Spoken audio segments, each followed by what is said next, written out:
Hello friends, नमस्ते। बहुत सारे लोग जो हैं वो अभी ऑनगोइंग स्टूडेंट प्रोटेस्ट में एक सवाल पूछ रहे हैं कि धर्मेंद्र प्रधान के इस्तीफे से क्या हो जाएगा। और बहुत सारे लोगों ने जो हमारा ये प्रोटेस्ट है इसको सिर्फ नीट पेपर लीक तक सीमित कर दिया है। तो ये जो वीडियो मैंने बनाया है इसमें मैं एक दो चीज़ें क्लैरिफाई करना चाहता हूँ कि हमारे देश में चल क्या रहा है। कुछ ऐसे रियलिस्टिक एग्जाम्पल्स जो मेरी अपनी आप बीती है वो मैं आपको बताना चाहता हूँ। ये जो समस्या है ना, ये सिर्फ नीट के लीक पेपर तक नहीं है। इसको आप सीमित मत समझिए। ये एक कीड़ा है जो हमारे देश के एजुकेशन सिस्टम को पूरी तरह से सड़ा चुका है, खराब कर चुका है, एग्जामिनेशन सिस्टम को खराब कर चुका है। मेरी बहन, she was the 7 month pregnant और उसने अपनी 7th month की प्रेगनेंसी में 200 किलोमीटर दूर हमारे घर से दिल्ली जाके, मैं खुद उसको ले जाने वाला हूँ, एग्जाम दिया EMRS का। ये एकलव्य मॉडल स्कूल होते हैं गवर्नमेंट जॉब के लिए, टीचिंग के लिए। और रिजल्ट आना था उनका 10 से 15 दिन में। आज 3 महीने हो गए हैं, रिजल्ट नहीं आया है। मेरा कजिन, मेरा छोटा भाई, मैंने उसको रोते देखा है। क्यों देखा है? क्योंकि वो 3 बार नीट दे चुका है जिसमें 2 बार लीक हो चुका है और अब री नीट के एग्जाम में जाके उसके ठीक नंबर आए हैं और उसको अब PGI रोहतक में एडमिशन मिल जाएगा। I am very happy for him. लेकिन जो मैंने उस वक्त लीक के टाइम पे उसको जो रोते देखा है, उसके मैंने कॉन्फिडेंस को टूटते देखा है, दैट इज नॉट बियरेबल यार। मैंने कुछ मेरे आसपास के स्टूडेंट्स जो प्रोटेस्ट में गए थे, मैंने उनकी चोटें देखी है। तो झकझोर देने वाली, परेशान कर देने वाली, अंतरात्मा हिला देने वाली परेशानियां हमारे सामने हैं। तो ये जो हमारा एग्जामिनेशन का जो सिस्टम है पूरा, इट इज डिवास्टेड, खत्म हो चुका है। It is completely hijacked by the people who are having resources. मैं आपको एक दो एग्जांपल और भी देना चाहता हूं। मैंने अपने कानों से सुना है, हालांकि this is a serious allegation, कि हरियाणा सिविल सर्विस का जो एग्जाम होता है उसमें इंटरव्यू को क्रैक करने के लिए 2.5 करोड़ रुपए का रेट है। IAS के इंटरव्यू को क्रैक करने के लिए 6 से 7 करोड़ का रेट है।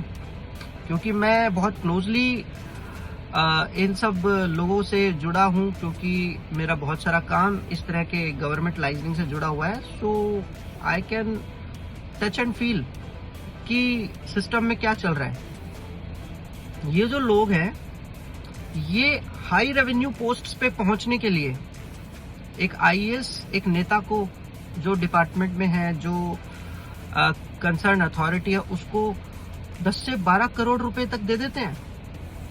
सपोज मैं एक IAS हूं और मुझे दिल्ली बैठना है। I want to sit at a DM chair at Delhi, that is a very high revenue state. I want to sit at Lucknow, I want to sit at Hisar. There are some places, there are NCR zones जहाँ पे बहुत high revenue आता है, बहुत सारी approvals आती हैं।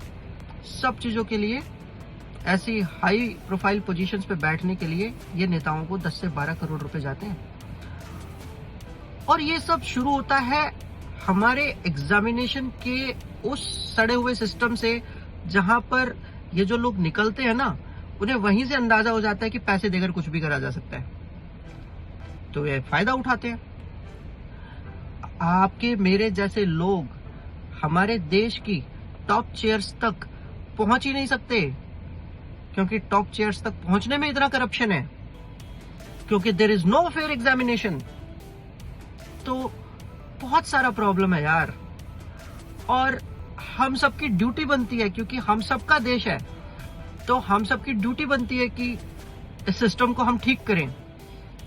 और जो धर्मेंद्र प्रधान का इस्तीफा मांग रहे हैं हम लोग, उसके लिए कि भाई कोई दूसरा आ जाएगा, इसके इस्तीफे से क्या हो जाएगा। वी वॉन्ट टू अश्योर, हम एक डर पैदा करना चाहते हैं कि there should be the accountability. अगर अकाउंटेबिलिटी नहीं रहेगी तो कल को कोई और आगे करेगा। और अगर आज इन्होंने रिजाइन दे दिया तो गवर्नमेंट के मन में एक डर आएगा कि अगर किसी और मिनिस्टर ने किसी और डिपार्टमेंट में ऐसे इग्नोरेंस दिखाई तो उसे भी इस्तीफा देना पड़ेगा। They will work. I am working in a private company, ऐसा ही होता है। If you will not perform, they say please leave the position, please leave the company. तो यहां क्या प्रॉब्लम है भाई? आप कोई लिखवा के आए हो क्या कि आपकी कुर्सी है ये? आप कोई भगवान से अवतार लेके आए हो क्या कि आपसे चिपकी हुई है? धर्मेंद्र जी, मेरा मैसेज ये आपके लिए भी है, अगर मेरी ये वीडियो आप तक पहुंच जाए तो। हालांकि आपके पास crore of videos, lakhs of videos पहुंच रही होंगी, बहुत सारे इन्फ्लुएंसर्स जो हैं वो पहुंचा रहे होंगे, कि आपको मोरालिटी के बेसिस पे रिजाइन दे देना चाहिए। Do you know, Lal Bahadur Shastri ji एक ट्रेन एक्सीडेंट के ऊपर, जब वो रेल मंत्री थे ना, उन्होंने रिजाइन दे दिया था। उसके बाद में उनका पॉलिटिकल करियर आगे बढ़ा, कम नहीं हुआ। इतना डर किस बात का है? आप सेवा करने के लिए हैं, आप कुर्सी तोड़ने के लिए नहीं है। अगर आपको इतना विश्वास है कि आप हमारे देश की सेवा कुर्सी से उतर के कर सकते हैं तो करिए ना। किसने रोका आपको? पर विश्वास ही नहीं है ना। मन में है कि मेरी सत्ता चली जाएगी, मेरी पावर चली जाएगी। आपकी बेटी यूएस में पढ़ती है, आपको नहीं पता प्रॉब्लम क्या है, दर्द क्या है।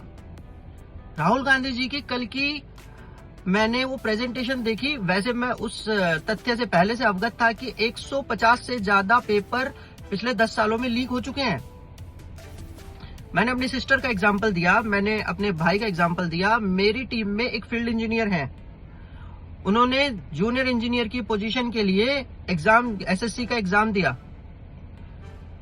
उनका केरला सेंटर दे दिया यार, कोई मतलब नहीं बनता। वो जा ही नहीं पाए बेचारे। ही सेड कि यार गवर्नमेंट जॉब का तो सर छपना ही छोड़ दिया मैंने। तो आपको याद ही होगा एसएससी के एग्जाम के टाइम पे भी कितनी बड़ी लापरवाही हुई। नीट जो है वो तीसरी बार लीक हुआ। तो बहुत प्रॉब्लम है। आप छोड़िए, इस्तीफा दीजिए, बहुत कुछ अच्छा होगा।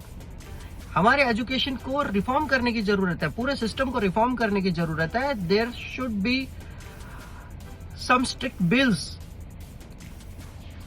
पिछले साल अगर कोई आपसे पूछे कि कितने गवर्नमेंट स्कूल्स बंद हुए हैं, and we need more schools. मैं आज एक ऐसी ठीक ठाक सी पोजीशन पे हूं कि मैं अपने जूनियर्स को या अपने सहकर्मियों को कहीं ना कहीं किसी कंपनी में सेटल करा सकता हूँ, छोटी मोटी पोजीशंस पे। मैं अपनी तारीफ नहीं कर रहा, लेकिन एक आपको वाकया ये बताना चाहता हूँ कि मेरे पास हर रोज किसी न किसी का फोन आ जाता है, यार मेरे बच्चे को सेट करा दो, कहीं मेरे भाई के बच्चे को सेट करा दो, मेरे भाई को सेट करा दो, किसी कंपनी में ही लगवा दो। I can feel the level of unemployment in this country, क्योंकि there is no fair education system, pure fair examination system. तो ये छोटा सा 10 मिनट का वीडियो है, प्लीज इसे लास्ट तक देखना। Thank you.